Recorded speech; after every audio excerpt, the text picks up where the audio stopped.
ngenge 40 jours à prière na mangenge mais yo va ino na kati église ozo melana yo oza bien oza l'aise oza na mutuka na yo climatiseur na ndako yo zuku tu groupe électrogène église o meme na ndako po mupepe zanga te.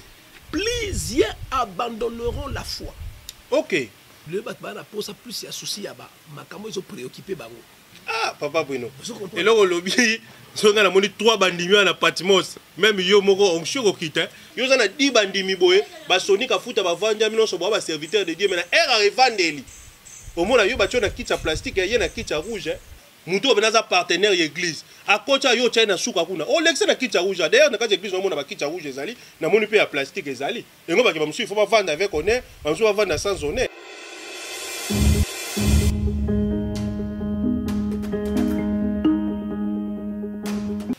Tenabino, Bana Nzambe, Shalom, Shalom, Bisika Nyoso Bozwami, partout dans le monde entier. Oh, Bozali Kolanda, votre magazine préféré, Bonzambe na Bonzambe, avec l'humble serviteur de Dieu, le bishop Thierry Fundu. Bien aimé, Bozona Nabiso na Bonzambe TV ainsi que na Je suis Congo Live, ba site Nabino, où ils ont promouvoir l'évangile de Jésus-Christ. Bonzambe na Bonzambe ezali magazine na bino oyo to traitaka to décortiquaka doctrine oyo to répondaka na ba préoccupation oyo botindelaka biso oyo to répondaka na ba mituna ebele bana Nzambe bozana yango par rapport ya marche ya église mais ya mboto kota na kati ya mozindo ya émission na biso mokona lelo na kosenga biso bana Nzambe to kanga miso ndenge Bible lobi à tout seigneur tout honneur. Zambe to pécho merci to tiki magazine à biso mokwalelo maboko na yo conduire biso dans la grâce du Saint-Esprit afin que nyonso tokoloba awa ezala pona lokumu ya kombo na yo et que kombo na Yesu ekumisa mape et que ndeliboso nde tobonde na kombo na Yesu Christo amen. Amen. Vraiment bana na Nzambe de retour encore sur ce plateau ya Bonzambe na Bonzambe oyo to décortika ka batemo obino bopesa ka biso batem oyo botindela ka biso. Thème ya lelo euti epai ya mama Bobette Ntimba, mama Bobette Ntimba azabongo na mboka Johannesburg atuni biso motuna oyo. Est-ce que église ya Congo ezali préparée pour na enlèvement? Autrement dit, soki Yesu Masia aye lelo, bandimi ya Congo bakokota lola to bakokende lifelo. Motuna moko ezali très important auto ko aborder yango lelo avec un homme de Dieu, avec un serviteur de Dieu, pour décortiquer un sujet à Motouya. C'est pourquoi Nayambi pour Nabino Lelo, un homme de Dieu, il s'agit à l'occurrence du pasteur Bruno de l'église Patmos. Nous sommes ici sur l'avenue Irebou, numéro 91, dans la commune de Kassavubu, tout près de la maison communale de Kassavubu. Pasteur Bruno, un beau papa. Mbote Bishop, Dieu vous bénisse. Vraiment, vraiment merci encore à l'église Ndenge Boyambi Biso. Comment tu as été appelé? Est-ce que tu as été consacré? Témoin à consécration Nizabanan. Merci, témoin à consécration Bazali. Je suis pas seulement consacré, je suis aussi ordonné. Okay. J'ai été consacré, j'ai été ordonné. On a parlé du peuple. J'ai été ordonné en 1998, on a parlé du peuple, la salle du congrès. Là où siègent aujourd'hui les institutions, la députation, tout ça. Moi j'étais là-bas en 1998, là on m'a consacré par le bishop Mwanza, qui est mon père spirituel, dont nous tissons toujours des relations entre père et fils jusqu'aujourd'hui. Ok, donc Bruno Morbolandi, que pasteur Bruno Azali, arriviste était dans Moussala Nzambe, il a été non seulement consacré, mais il a aussi été ordonné comme sacrificateur du très haut. Yango bandeko yom tozana père spiritualité vraiment sokozo sala musala nzambe okokendena yona bandimina lifelo il faut un père spirituel o azali lokola témoin ya consécration na pe ya ordination na yo na kati ya évangile objectif ya Bonzambe na Bonzambe ezali to bongsa temple na Nzambe oyo ebebi oyo abomination de la désolation ezokota pona kocha bulu ikibulu manzanza. Pasteur Bruno d'emblée na ina tout na yo question oyo batuni biso awa est-ce que l'église du Christ dans la République démocratique du Congo est prête pour l'enlèvement? Question de l'air d'abord félicitations, c'est question de l'air, ils question tout na mingi penzate. Donc ça là qui est tout na mingi te na muto ko tout na bat ba répondre, c'est comme s'ils ne se sentent pas prêts par rapport au enlèvement. Alors, l'ikambetali enlèvement est d'abord l'ikamoko international. C'est l'ikambu ya mokili mobimba. C'est l'ikambu ya Congo te mais lokola question est en particulier Congo et en général le monde entier. Nakoloba ke bandimi ya Congo bazana nous prêter na o Italie enlèvement. Parce que pour base à l'après, il faut qu'il y ait la prise de conscience. Ndenge enik Éthiopien le baki na koyeba ndenge ni soki ba enseigner ngate so base informer te, c'est l'information qui rend les gens prêts. Base à l'après, faut base informer sur l'enlèvement. Les a battu nous même ti le monde chrétien c'est la fin du monde. A éviter enlèvement c'est le konini quand est-ce que ça quels sont les signes précurseurs il y a enlèvement et le kwana ils ont église moni batu bazo tozali séduit par rapport au temps. Bato baokanisa ndenge lelo mokili ezali bato baolia baotonga bagratte les otongama bavie ezosombama tozovoyage tozobalisa bazokanisa que cela n'explique pas qu'il y a enlèvement koya d'emblée. Or la Bible nous dit ceci: dans les jours qui précédèrent les délices, les hommes mangeaient, buvaient, mariaient leurs enfants. Donc ça veut dire que la vie était normale. Donc là, au moins, tu vas pas casser pour enlèvement, il y a les couleurs comme blé ou jaune, non. Et ça, la jour normal où je crois que tous les radios du monde vont dire seulement un message que les chrétiens sont partis. Vraiment, Bandeko Bruno Moko Bolandi, réponse au pasteur Bruno Apesi. Pasteur Bruno, parce que j'ai assisté dans une conférence, un pasteur ivoirien, dont je vais taire les noms par mesure de précaution, à l'Obiboye. Abi Aleki, Amoni, Tché Banderole, Moko Bakomi, Jésus revient bientôt. Yabi, oh, comment se fait-il Jésus revient bientôt alors que Ngaï, na somi ma pangouté, na somi banda kouté, Jésus-Christ ne peut pas revenir sans que Ngaï na koma na banino, parce qu'il s'est basé plutôt sur un passage à Siméon au Balobi, je ne mourrai pas sur non monité. Il pas biso qui na nous moni ba richesse wala te, Seigneur Jésus-Christ ne peut pas revenir. Et le quoi ne ko penser na ngonde. Bon, je pense que je parle bisanga une terme là ko utiliser, je pense que ces aliments qui a manque d'enseignement na immaturité. Moi Nzambe d'abord muto asa né de nouveau akutana Yesu Masiya ndenge Paul akutana na Yesu nanzela Damas akwei na cheval qui est l'autorité, la domination qui est le fundu na biso ba philosophie na biso apporte pour la kwea qui likola cheval. Donc moi Nzambe la akutana na Yesu lokali liboso fa kwea likola cheval les afina. Donc je pense que Moussa Nzambe il a comme une grosse erreur quand que Jésus Christ fois il y a fois c'est non peut-être un pasteur à Somamutuka. Il n'est pas donné na mutunyo so à Somamutuka bien tout ça. Et quand Jésus son calendrier na ekoki so era Nzambe koki Nzambe o atena na liaki na liaki ba musu ba kuta ba tout apondu. Babi batimi bale ba ko tout apondu.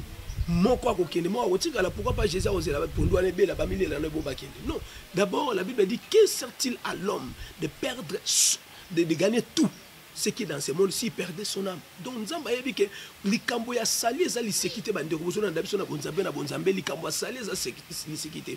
Parce que babi que après ce jour là Dieu ne parlera plus de notre jour. De son moutaza sauvé, il est perdu à tout jamais du tout. Vous comprenez? OK, enfin, donc bandeko soki oza sauvé oza perdu à jamais. Ndenge pasteur Bruno alobia, pasteur Bruno to banano enlèvement concrètement eza nini? Ça fait allusion à quoi? Parce que là, il y a beaucoup d'interprétations par rapport à l'enlèvement.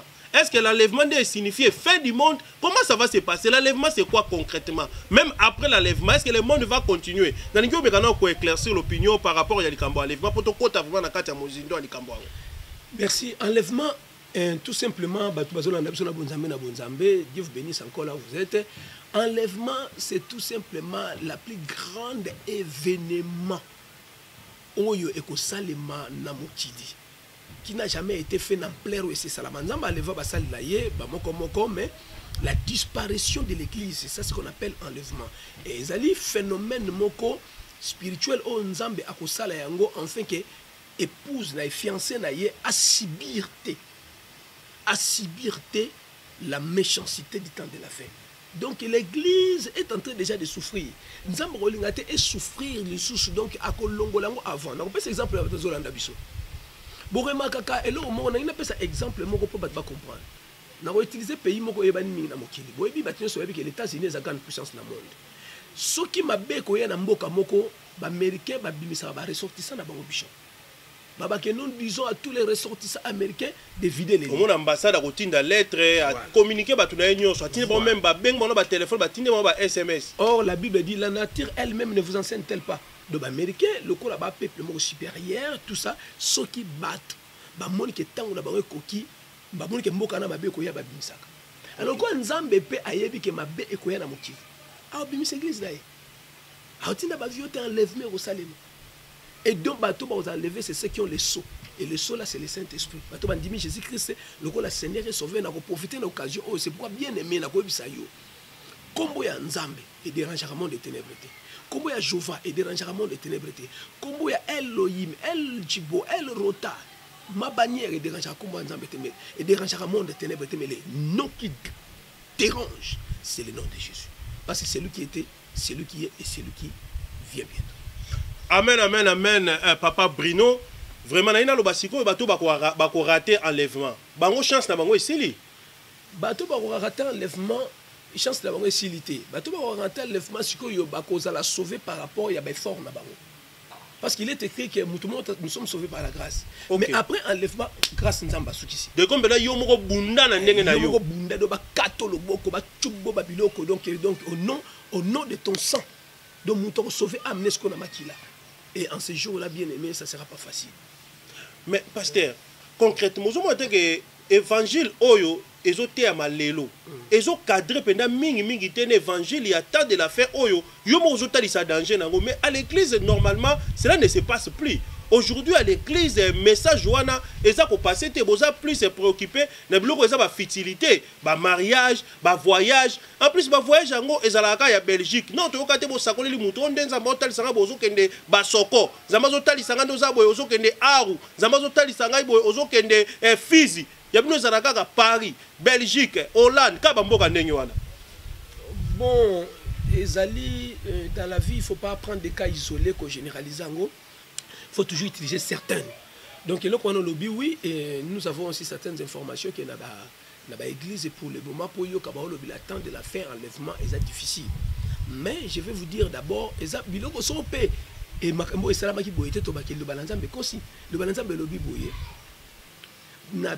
les derniers jours, il y aura des moments difficiles.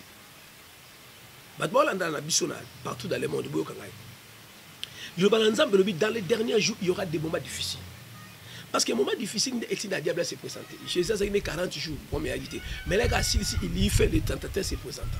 Dans les derniers jours, il y aura des moments difficiles. Plusieurs abandonneront la foi.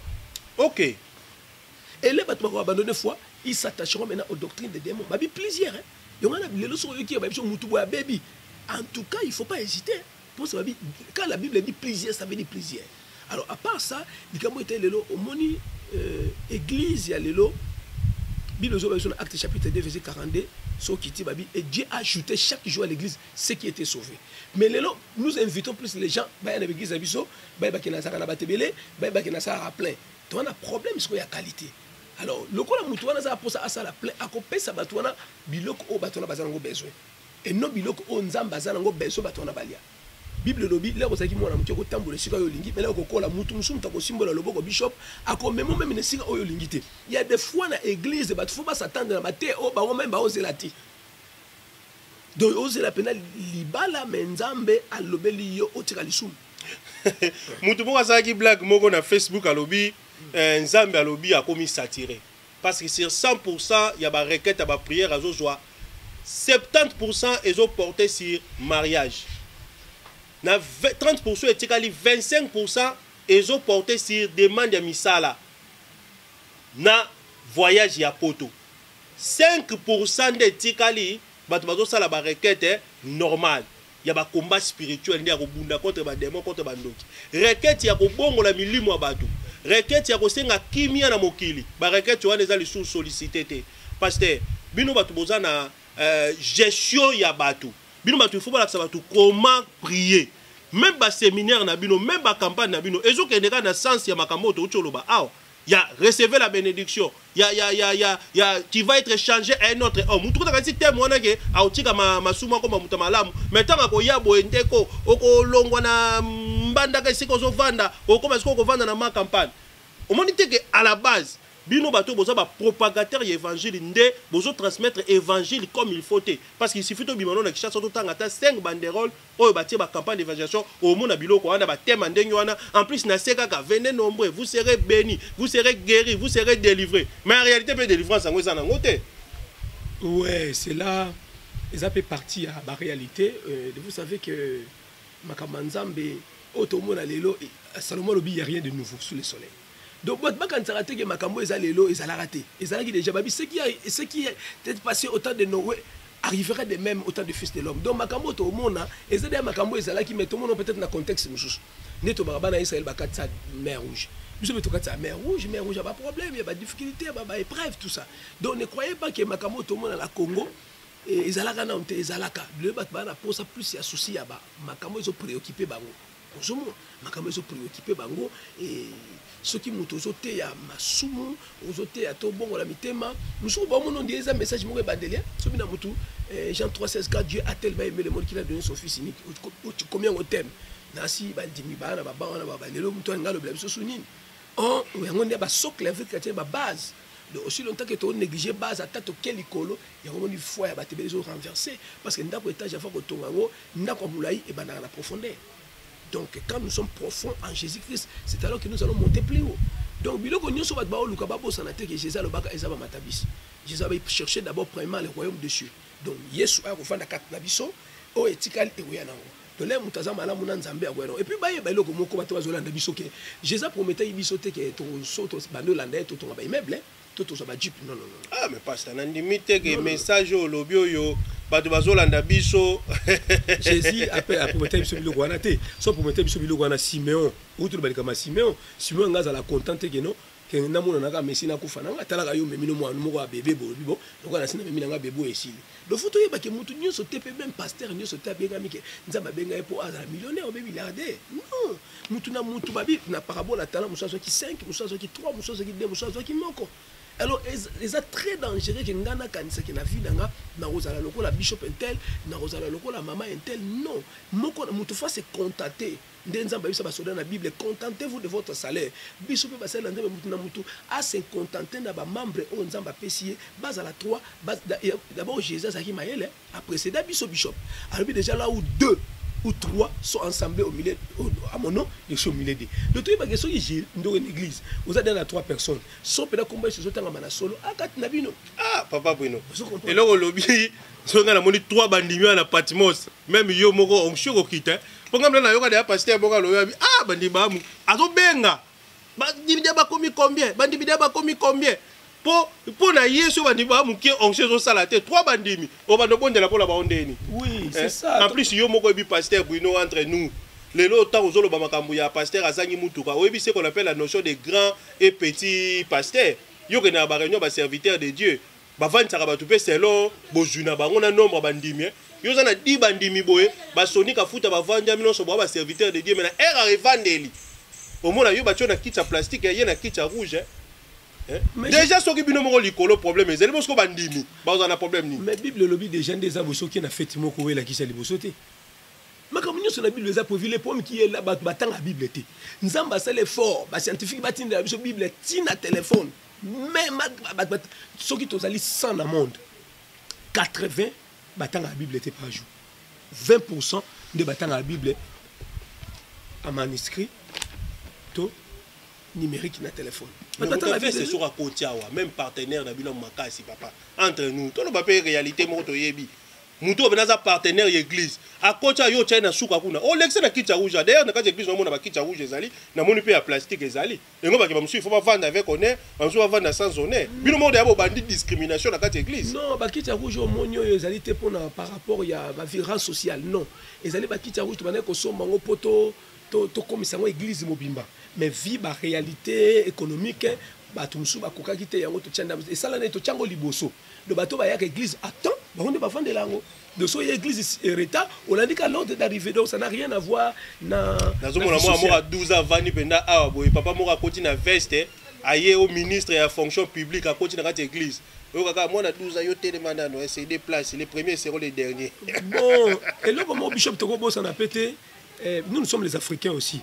Na culture na biso loi ya respect pezali na kanisi même yo ndenzo batana ndaku so za pasteur mais papa ou aboti yo so kaye tu peux lui céder la chaise donc ce qui est le connu se trouve ça on ka esprit moko ya bonzambe ezana opomité mais ce qui na sima ya makamto zo sala nous cachons ba complexe moko boye des mesures là le Seigneur ne sera pas content avec nous voilà.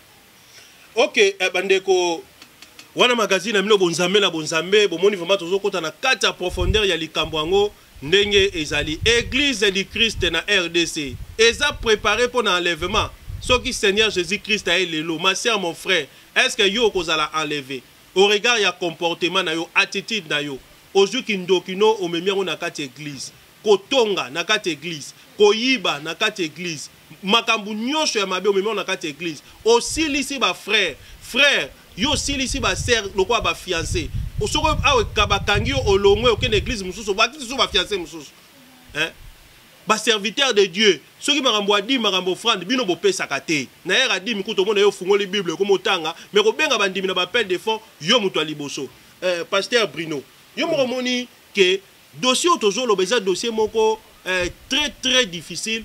Pourquoi? Parce que objectif l'église c'est ko gagner ba âme, objectif l'église c'est ko préparer ba âme wana pour un enlèvement. Mais si koyo vous avez parlé de doctrine et de démons. Oh, écoutez, na kati église lelo. Mais bino attaque ba serviteur de Dieu. Bozo mon appelle ba doctrine de démons. Mais comment vous réagissez? Pourquoi message na bino ezo souka plus quand na bandimi na bino moko moko ba tête na ngai. Wana ba tête na ngai. Parce que ba tête ba tu mususu, moye boko takuneza to bona bilanga na ngate. Bo mitie bino moko ba limite. Est-ce que c'est le moko normal? Tête zoté notamment grâce à ngoyo, maloba o na zolo ba oyo kende partout dans le monde. Zoté ya maloba on a lobi oyo bandimi nanga ka te ba ozala bénéficier peut-être bandimi nanga ba olande mission o te mais mutu mo ko landa ngo na Nouvelle-Zélande na Proche-Orient quelque part. D'abord Dieu vous bénisse. Donc Nzambe azo utiliser ba canon oyo ko aider biso to ko annoncer le bana partout. Mais sans oublier aussi bilobi laisser ivrenable école ensemble. Nzambe mutu abinga ite. Pasteur moto mutu abinga Nzambe bibotika ivrenable école ensemble. Donc ça veut dire ezana batu mususu oyo lelo ba kotissement ça mabe. Mais Nzambe bi que soka pikoli bango et ko déranger fragile pour que le Nzambe koksama oh yeso ba que je leur dirai ouvertement je ne vous ai jamais connu. Vous voyez Bishop, donc tant autres zanango toujours yebisa ba Nzambe ce n'est pas que na bisa ki yo faut ko éviter ka baka isolé so pasteur moi za kuna zolo baté mais ça que batu ki pas ba zolo ba. C'est passé. Yo mo bibiso to ba journaliste avant to ya tout non même ba question, ce sont des avis qu'on a recueillis chez des gens. En plus ça biloko biso mo to tamboli awa. Na biso to ko ça un exemple to bimi même en Kasavubu là où il y a prolifération à l'église d'ailleurs, to tanga ta nombre est 5 banderoles. Au monde ba sijo ezali wana. Au monde bana mutu venez nini tout ça beaucoup mo ka na wenzete. Yaka wa map ezali, yaka wa nini bo ezali. C'est la même chose. Mais après peut-être on comme on a kati ya mondimi yango yeboye azaki lokola ko bukana o prier pour na communauté qui non na centre handicapé ba tio fixe kuna muto yaki déjà azaki kuna problème ya ba fiançailles bazo boya na bango ye mais bazo benga ko tulisu yete muto yaki na malade ne comme na ngone tamo ko bofaka ta hôpital bino ka yaka ko bika comme na église ba akufi pe ali yo moko kanye église okimi babilo kwa nyo ba réalité bato bazo vivre sont des faits oyo bato bazo prouver. Je crois que bato wala na biso ata même na commentaire ba biso que c'est vrai, c'est exact. Mais on dirait bino le kambang boye bina nous on dirait bo sala moi camouflage moko basai na Nzambe entre bino to bomba ngo to pakola mafuta. Ah loin de là Bishop, loin de là, je sais pas bon. Je suis pas na émission oyo pona ko takine ba misusu mais je suis plus na émission oyo à la lumière de la vérité.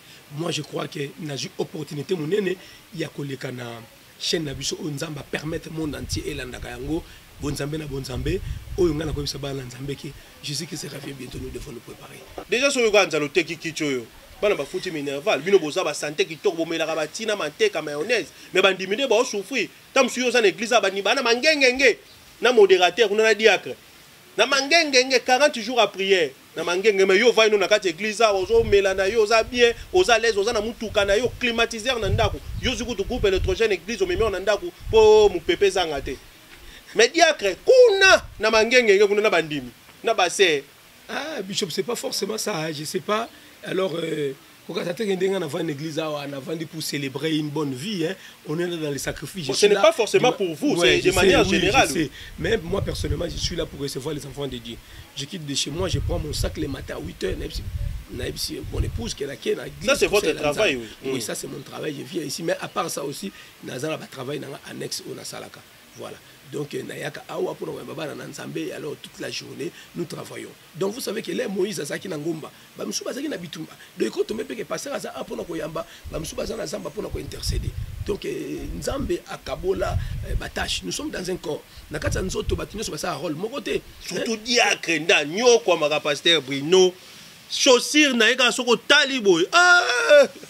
Ah, Bishop, makambo otenga mape ba chaussure wana ezaka nango souste, makambo ezaka makambo kala évangile bandaka lelo bana nzambe ba pambola mala bango nzambe saka de grâce, ba chaussure ezo uta na ba pays oyo biloko ezaka. Mais diaka ndazo zoate, c'est ça le problème avec les diaka, lui il ne prend pas. Non, ba lui no bo bénéficier quand a tous les avantages. Non, nzambe saka grâce que na église na ye.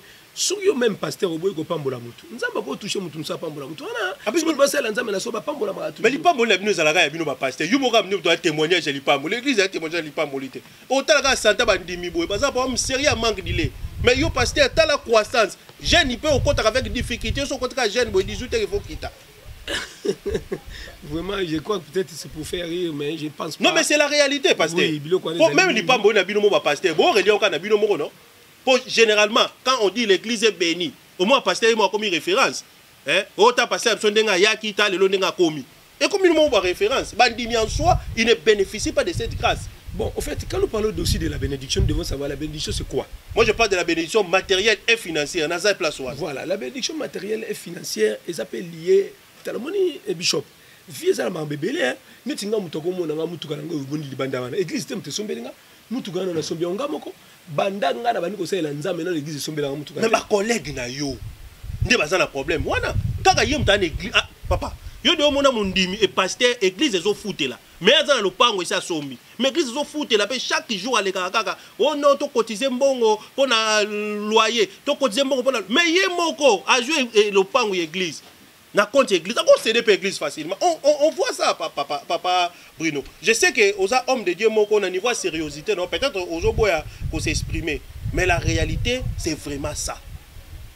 Donc je pense que le Colombie, ils ont tout ya, mais on sait que ils sont passés dans Nzambe tous encore plus beaucoup de conscience parce que Nzambe a copambola biso par rapport à sacrifice tout ça pour le peuple naï. Amen. Tout va accumuler ba immeuble ba mituka, mais si peuple on Nzambe pesi biso, ils n'ont pas été servis à leur fin. Donc même si au bishop batebele ba aux couronné. OK, batebele ba aux couronné. Il y a même ceux qui seront sauvés mais qui ne seront pas couronnés. Les lots même dans l'église, que vous dites que les lots même l'église, tout soit modéré, faut pas passer mbo na souka. Je vous dis, les lots dans l'église, il y a les lots. Ceux qui montent à même modération, il faut pas passer mbo na souka. Ah mon on a monté à TI pendant 15 minutes boy.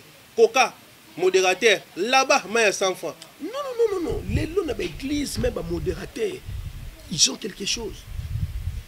Pasteur Bruno, vous m'avez dit que bana mis sur bateau wa bateau ba ko télémela yo hein. Modérateur, a joué quelque chose. Je vous dis, mais vous êtes journaliste, c'est l'investigation. Mon qui m'a c'est vrai. Pas seulement à jouer quelque chose parce que pasteur Aza, mouté malamu, mais ils ont les exigences. So bateau ba ko yemba l'église mutabeti santé, il faut lui payer. Oh, je vous dis la vérité, bateau bazola nanga ba chers collègues pasteur bazola nanga ba yebi. So vous avez moino yo formé. Combien de pasteurs ba na ba mo beta ba synthétiser?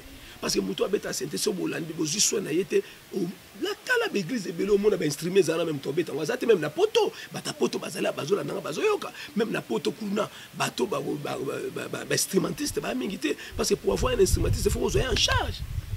Mais pour le monde mutu ba binga lindanda nanga ona ko betela ngo nzambe yango nne na pesi comme le bonza bazali mais bazali ya kotanga bishop. Donc tout ça na temps ya suka tout est devenu difficile. Voilà. Merci beaucoup pasteur Bruno Bandeko bino mo bolandi magazine abino Bonzambe na Bonzambe sur Bonzambe TV et puis na Je suis Congo live magazine abino Bonzambe na Bonzambe lelo sujet zalaki très important. Est-ce que l'église à Congo est préparée na enlèvement? Ngai na silisi musala na ngai ya mona zonga pona ko désannoncer un magazine na tikeli au papa une minute aux autres la peuple de Dieu. Message du temps de la fin on Nzambe a péché pour le peuple de Dieu ezani en une minute. Merci peuple de Dieu, bonjour partout au Bozolanda biso. Message tous en anglais moko. Message tous en anglais ezali moko tout simplement que tous ont conscience. La prise de conscience c'est la clé de la délivrance. Délivrance c'est ça que ba fuka mesayo, ba na kobela ba moto tout ça, mais la prise de conscience c'est la clé de la délivrance. Tous ont conscience que Jésus-Christ revient bientôt tout sous la bilamba na biso parce que mobile na libala zali ko ya faut que ta biso na bilamba ezapeto bilamba c'est notre vie parce que bilamba c'est symbole ya vie. Voilà pourquoi na saluer précisément bana nyonso église Patmos na saluer le bishop Fundu oyo nzambe assisté na temps de la fin oyo en fait que mingongo na biso oyo et koko tozala ba télévision te oyo koko sukaka na ndako awa mais ekende jusqu'aux extrémités comme je disais là-bas que cette bonne nouvelle du royaume sera prêchée partout dans le monde après quoi viendra la fin. Dieu vous bénisse. Voilà. Merci beaucoup, fidèle ya magazine Bonzambe na Bonzambe. Vraiment, merci Bozé Belé pour nous soutenir magazine Oyo. Ndeko za na motuna, oza na commentaire, komela biso, benga biso na ba numéro ezali affiché na bas ya écran na bino. Soko lingo benga pe pasteur Bruno numéro na pe ezali affiché wana. Bokoki ko benga directement pour botoune mituna par rapport à la situation église par rapport à ba question boza nango ba préoccupation nango ngapi occasion pour nanga na remercier bandeko bazo soutenir ngai na kati ya musalo to sana ba musale longo notamment na caméra DSLR ezalaki bongo Thierry Kamba ya ba Thierry na pesi merci na Ziki Kisala Beni ainsi que à mon ami collaborateur associé Caleb Kalenga Kakozi directeur général ya AOT agency dont je suis le manager général. Na pesi merci na nous créa o azali bongo secrétaire na bicho ainsi que Kim Domingos na bo sanité Yann na bo sanité Beni na bo sanité GI na bo sanité batu nyonso Naomi bandeko ba travailler na bicho na cadre ya site internet na biso Bonzambe TV na Je suis Congo live na pesi pe merci na père spirituel na ngai pasteur de grâce Bombi azana Angola ainsi que pasteur na ngai autorité spirituelle Jojo Kamani kuna na Bruxelles na communauté chrétienne Manaim Church Mobimba partout dans le monde et sika bozali apôtre Jerry Mugobe Henriette Mbala na Bandal prophétesse de Dieu, évangéliste Lasconi, Christ Tsamala, Kuna, Namanaïm Veme, Nabo Sanité, mon ami personnel, le prophète Didier Mayasi, Muninga Nangaya Motema, Napeshio, merci, prophète Esaïe Mobissa, Bande Konanga Nyonso, to travail, Nabino, Nabo Sanité, Bobette Timba, Doudou Nambala, Sandra Kavuge, Bino Nyonso, Bisika Bozwami, Zambia Pambola, Bino MC Tombo, Musée, Yves Benanitou, ainsi que Bino Nyonso, la grande communauté Manaïm, dont je suis le représentant ici en République démocratique du Congo. Zambia Pambola Bino, restez branchés toujours sur Bonzambe TV, ainsi que je suis Congo Live. Votre humble serviteur, le bishop Thierry Fundu. Zambia Pambola Bino.